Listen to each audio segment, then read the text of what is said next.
This is the Locked On Jets podcast on this Wednesday. This is a bonus episode. I'm your host, John B. from GangGreenNation.com. And the reason we have this bonus episode is there is major New York Jets news today. Head coach Aaron Glenn has announced that Tyrod Taylor will start at quarterback for the Jets this Sunday in Week 3 action against the Tampa Bay Buccaneers. Justin Fields suffered a concussion in the Jets' Week 2 loss to the Buffalo Bills and will not be ready for this next game against Tampa Bay.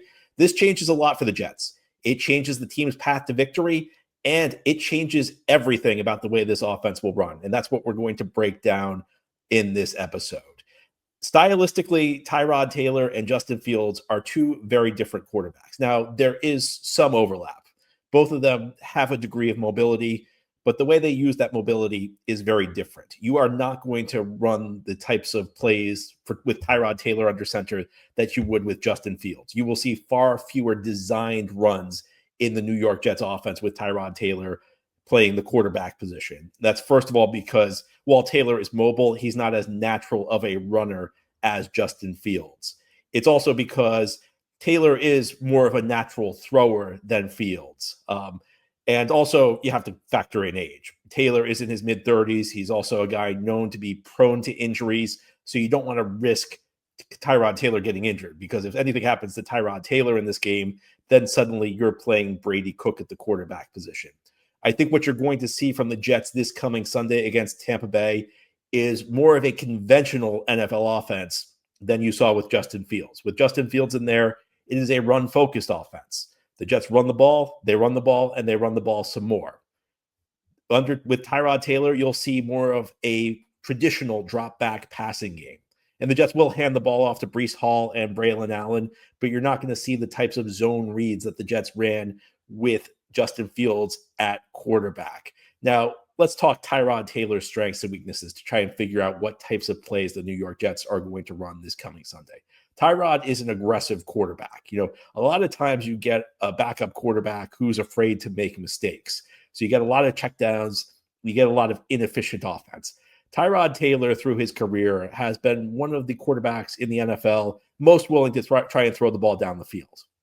Now, he's not particularly great at it. So you're not talking about an offense or a passing game that are going to operate with a high degree of efficiency. In fact, the Jets offense is probably going to look pretty pedestrian under Tyrod. The hope is that maybe you run into a hot week with Tyrod throwing the deep ball. Maybe you're able to hit a few splash plays. And that's really the way it will happen with Tyrod at quarterback. With Fields out there, he can make splash plays with his legs, both in terms of extending plays when he's under pressure and keeping his eyes down the field and tucking and running. With Tyrod, you're going to see a lot of deep balls. Tyrod is good at protecting the football. He typically has a very low interception rate despite his propensity to try and throw the ball down the field. And if you look statistically across the NFL, deeper throws down the field are more likely to be intercepted. Even though Tyrod likes to push the ball down the field, he does not throw a lot of interceptions. He also has a lower fumble rate than Justin Fields. And we saw that on Sunday against the Buffalo Bills. Fields had a fumble early in the fourth quarter. It set up a Buffalo field goal that gave the Bills an early 2-score lead. Tyrod is going to protect the football. And the one issue with Tyrod, the one area where his game gets a little sloppy, is something he shares with Fields. Tyrod does have a propensity to take bad sacks. And it's not surprising when you factor in all of his skills, because first of all, again, he's a guy that likes to throw the ball deeper down the field. The deeper throws take a longer time to develop. You got to give the receivers time to get down the field, which means you got to hold the ball longer. Tyrod also has good mobility when we're talking about escaping pressure. So the guys who have mobility, they tend to trust their legs when they're under pressure. They think I can escape from it. And sometimes they do. Frequently they do not, though. And they'll take bad sacks. And again, this is true across the league when you talk about mobile quarterbacks. So, that's another reason Tyrod can take bad sacks. But generally speaking, you're going to have an offense that looks much more like the offenses the other 31 teams in this league run, or most of the other 31 teams in this league run, than the offense we saw under Justin Fields, which was a very unique type of offense. The Jets were kind of trying to break the mold with Justin Fields at quarterback, because Justin Fields is the type of quarterback who has a unique skill set. Tyrod's is far more conventional. I think that Tyrod is a guy who coaches might say understands the value of a punt. And I know as fans, we don't want to see punts happen often, but Tyrod is not a guy who's very likely to turn the ball over. He will protect the football. Will he produce big plays again? That comes down to like whether he has a hot game throwing the ball deep because he's not particularly effective at doing it. He's also, not a natural rhythm passer. He's not a guy who, you spread him out, you spread the defense, you make quick reads. That's not really Tyrod's game. Tyrod is, your standard veteran. And what he'll do is, he'll make sure you're in the right protection. There were a couple of times where the Jets were in the wrong protection against Buffalo. A couple of times, you got a tight end matched up one-on-one against an edge rusher. A veteran like Tyrod, a guy who has started as many games, a guy who's been around the league, who's been part of a lot of these practices, he's not going to make those mistakes. He's going to make sure you're in the right protection. You'll see less free runners. You'll see less bad matchups like tight end versus pass rusher than you saw with Fields under center. I think Tyrod will also hit the gimme passes. That was an issue on Sunday. When Fields is off, he will miss throws that an NFL quarterback should make. Tyrod will not miss those throws. So you will see a very different New York Jets offense. Will it be better? Will it be worse? Well, I have some thoughts on that. And as we continue here on this special Wednesday edition of Locked On Jets, I'll talk about why the ceiling is lower, but the floor is higher with Tyrod Taylor at quarterback. And unfortunately, that may not be the best thing for the Jets. And I'll explain what I mean ahead here on this special Wednesday edition of Locked On Jets. This episode is brought to you by Mazda's Moving the Game Forward. For those who believe it's not just about playing the game, it's about redefining it. There are moments that do more than put points on the board. They move crowds, move culture, and keep moving the game forward. This week's moment that moved the game forward is Jets fans staying loyal to this team. It has been a rough 14-year stretch for the Jets. 14 straight years, no playoffs. We have not seen a winning record here with this team since 2015.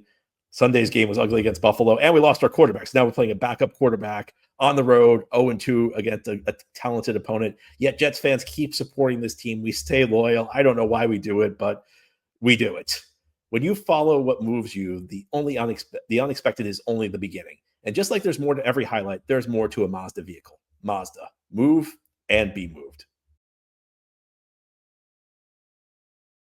Today's episode of Locked On Jets is brought to you by Game Time. The NFL season is back, and honestly, there's nothing better than being in the stadium surrounded by fans cheering on the Jets. But let's be honest, getting tickets can be a hassle. Between queues, login screens, and prices jumping at checkout, it's frustrating. And that's why I use Game Time, the app that gives the advantage back to fans. Game Time is fast, easy, and backed by the Game Time guarantee. You'll always get 100% authentic tickets delivered on time and at the best price. Plus, all fees are included, so the price you see is the price you pay. Jets are in Tampa Bay this weekend. You want to go down to Florida? Maybe you live in Florida. See Tyrod Taylor, support the Jets, try and avoid an 0-3 start. Well, Game Time's the place to get in on the action. I like Game Time because they give you the view from your seat. You get a picture of what it's going to look like, so there's no surprises, no obstructed views you weren't expecting. It's the best place to get tickets. Download the Game Time app, create an account, and use code LOCKEDONNFL for $20 off your first purchase. Terms apply. Again, that's promo code LOCKEDONNFL for $20 off. Swipe, tap, ticket, go. Download Game Time today. This episode of Locked On Jets is also brought to you by FanDuel. The NFL season has arrived, and FanDuel is making sure you're ready for kickoff with a can't-miss offer. Right now, new customers can bet just $5, and if your bet wins, you'll get $300 in bonus bets to use across the app. FanDuel fits however you like to bet. Player props, building a same-game parlay, or even jumping in live as the action unfolds. It makes every game more exciting, whether you're watching your team or just keeping an eye out on your fantasy lineup. It's quick, easy, and the best way to add a little bit more energy to Sundays. And of course, the Jets are in Tampa Bay this Sunday. We'll keep an eye on how the Justin Fields injury and Tyrod Taylor starting affects the line. Right now, we got Tampa Bay as a 6.5-point home favorite over the Jets. I don't think a lot of Jets fans believe in this team, but I don't know, maybe you do. So are you ready to play? Download the FanDuel app now by visiting FanDuel.com to get started. That's FanDuel.com to place your first $5 bet. This is the Locked On Jets podcast on this Wednesday. Big news from Florham Park today. Tyrod Taylor will start for the Jets week 3 against the Tampa Bay Buccaneers. On today's show, we are breaking down what that means for this team. And it's not a surprise the Jets announced this on Wednesday. The Jets, in some ways, had to make a decision today, and that's because of the way the NFL weekly calendar works. And if you're not familiar with the way an NFL team usually spends its week, your typical team plays the game on Sunday. Monday's a day where the players may come into the facility, they'll watch some film. If they're a little banged up, they'll visit the trainer to try and get some treatment. Monday's usually a pretty light day. Tuesday is the day the players are off, and it's the day the coaches work all day because they figure out, both on the offensive and defensive sides of the ball, which plays they're going to run that week against that opponent. And it's a combination of what do you do well, what are your players' strengths, and what weaknesses, what weak players do you want to exploit in your opponents. They started installing those plays Wednesday and Thursday, and then Friday is a lighter day where they finish up the installation. So Wednesday is the day where you really need to know your quarterback. And that's especially true when you have two quarterbacks with such different styles as Justin Fields and Tyrod Taylor. It would be difficult for the Jets to get to Wednesday, Thursday with uncertainty about which of the two quarterbacks was playing, because the Jets need to implement their plays. And if Justin Fields is not ready to play, you don't want Tyrod Taylor executing Justin Fields plays on Sunday. You'd rather put it in place that Tyrod Taylor can execute at a high level, because again, this offense is going to have to be much more conventional with Tyrod Taylor if it wants to have success than it would be under Justin Fields. I remember back in 2019, you go back 6 years, Sam Darnold had mono. You remember that episode if you're a Jets fan. And the Jets played a game in Philadelphia early that season, and Darnold had not been cleared. And the Jets went the entire week giving him the first team reps in practice. And then he wasn't cleared at the end of the week. So Luke Falk had to go in despite not practicing any of the game plan. It was as bad as Adam Gase was. That may have been his worst moment, because Luke Falk had no shot in that game. And a guy like Luke Falk needs all the preparation he could get. So you wanted to avoid a situation like that, because you want to make sure the guy who's starting has plays that are designed for him and that he's comfortable with the game plan, that he's practiced with the first team offense. So it was really important for the Jets to make that decision today. I don't think it's a big deal to have two quarterbacks with different styles if you're talking about week to week, because implementing this game plan, the Jets could, now that they know Tyrod's starting, they could just put in the Tyrod Taylor plays. Their playbook's big enough that they have plays Justin can execute well, and they have plays that Tyrod can execute well. Now that they've got some finality, they know that Tyrod's starting, they can put in the plays that will work best for them. Does this give the Jets a better chance to win, though? I don't think it does. I think that this is a bit of a paradox, because I actually do believe that the odds are Tyrod Taylor will play better than Justin Fields would play if he was up against the Bucs, because Tyrod's going to give you more consistency. Again, this is a higher floor, but a lower ceiling. And I think like the first 2 weeks actually kind of explain this in a way that makes it obvious to Jets fans, in a way it may not be obvious otherwise. Because you saw week one, Justin Fields looked great. I mean, you saw that when Justin Fields is on, he looks like a top 10 quarterback. The problem is when Justin Fields is off, he looks like the worst quarterback in the NFL. And we've already ridden that roller coaster through the first 2 weeks of the season, where we've seen Justin Fields look like a top 10 quarterback one week and look like the worst quarterback in the NFL the next. Tyrod's going to hit the easy throws that Justin missed last week. Tanner Engstrand will design plays. The Jets passing offense is pretty well designed. It is drawn up to give quarterbacks pretty easy windows, pretty easy throws to make. Tyrod will hit those.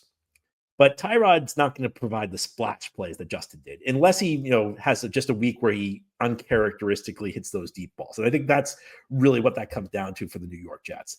And I think that's a challenge, because unless like Breece Hall has a monster game, or unless Garrett Wilson just slips some defenders on after catching a short pass, I don't know where the big plays are going to come from this Jets offense. I think if you had an offense that was loaded with playmakers from top to bottom, where the quarterback's job was just to kind of play the point guard role and distribute it, get it out quick, and let the playmakers do the work, I could see that being a situation where I'd rather have Tyrod Taylor than Justin Fields. But in an offense where, you have a couple playmakers, obviously Breece is a home run hitter and Garrett's a very high quality receiver. But in an offense where a lot of the creative load falls to the quarterback, and big reason the Jets did so well, put up 32 points in week one, was Fields' play and Fields' ability to make things happen. I think that your odds are better of winning with Justin Fields, even though I think Tyrod's median game, Tyrod's like middle of the pack game, is better than Justin Fields' middle of the pack game. But Tyrod's best game, even if it's going to come more frequently than Fields' best game, I'm not sure Tyrod's best game gives the Jets a great chance to win against Tampa Bay. Fields' best game does, even if it's going to happen less frequently. So it's kind of like, it sounds like kind of contradictory when I say that Tyrod probably will play at a higher level, but Fields gives you a better chance to win. And that's just because I think Fields' highest is higher. And the Jets need Fields' highest to have a good shot at winning. But I guess we'll see what happens. That's why they play the games, so to speak. Anyway, that's all for this special Wednesday edition of Locked On Jets. On tomorrow's show, we'll do crossover Thursday. James from Locked On Bucks and I are going to preview this game. We'll chat then.